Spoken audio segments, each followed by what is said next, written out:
ગુજરાત રાજ્ય બાળ અધિકારી સંરક્ષણ આયોગના અધ્યક્ષ શ્રીમતી ધર્મિષ્ઠાબેન ગજ્જર આજરોજ પાટણ જિલ્લાની મુલાકાતે આવ્યા હતા, જે અંતર્ગત નવા સર્કિટ હાઉસ પાટણ ખાતે તેમના અધ્યક્ષસ્થાને જિલ્લાના બાળ અધિકાર સંબંધિત તમામ અધિકારીઓ સાથે સમીક્ષા બેઠક યોજાઈ હતી.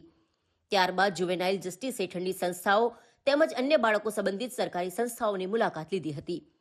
નવા સર્કિટ હાઉસ ખાતે યોજવામાં આવેલ સમીક્ષા બેઠકમાં સંબંધિત અધિકારીશ્રીઓ દ્વારા જિલ્લાના બાળ અધિકાર સંબંધિત તમામ માહિતી પ્રેઝન્ટેશન સાથે રાજ્ય બાળ અધિકારી સંરક્ષણ આયોગના અધ્યક્ષ શ્રીમતી ધર્મિષ્ઠાબેન ગજ્જર સમક્ષ રજૂ કરવામાં આવ્યા હતા, જેમાં જિલ્લા આરોગ્ય અધિકારી વિષ્ણુભાઈ પટેલે છેલ્લા 5 વર્ષમાં જન્મેલા બાળકો પૈકી દર 1000 છોકરાઓની સરખામણીમાં છોકરીઓના પ્રમાણની તાલુકા વાઇઝ સમીક્ષા અને એક્ટ હેઠળ કરેલ કામગીરી અને કુપોષિત જન્મેલ બાળકોની સમીક્ષા, બાળકોના આરોગ્યને લગતી યોજનાઓની વિગતો અને સમીક્ષાની માહિતી પૂરી પાડવામાં આવી હતી.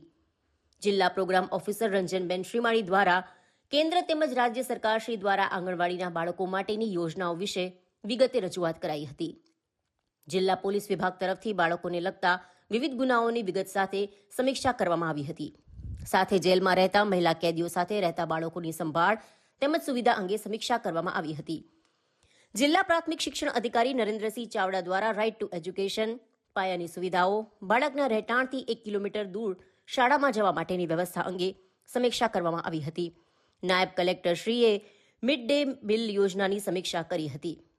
જિલ્લા સમાજ સુરક્ષા અધિકારી સુરેશભાઈ તેમજ જિલ્લા બાળ સુરક્ષા અધિકારી કેતન પ્રજાપતિ દ્વારા જિલ્લા બાળ સુરક્ષા એકમ, જુવેનાઇલ જસ્ટિસ એક્ટના અમલીકરણ માટે પ્રોબેશન અધિકારીની જરૂરિયાત, દત્તક બાળકો અંગે બાળ સંભાળ ગૃહો, વિશિષ્ટ ગૃહો, સુવિધા અંગેની સમીક્ષા કરવામાં આવી હતી.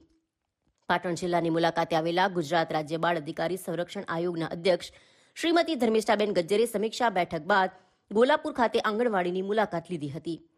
આ પ્રસંગે નિવાસી અધિક કલેક્ટર H.J. પ્રજાપતિ તેમજ પાટણ જિલ્લાના બાળ અધિકાર સંબંધિત તમામ અધિકારીઓ તેમજ જુવેનાઇલ જસ્ટિસ હેઠળની સંસ્થાઓના હોદ્દેદારો ઉપસ્થિત રહ્યા હતા.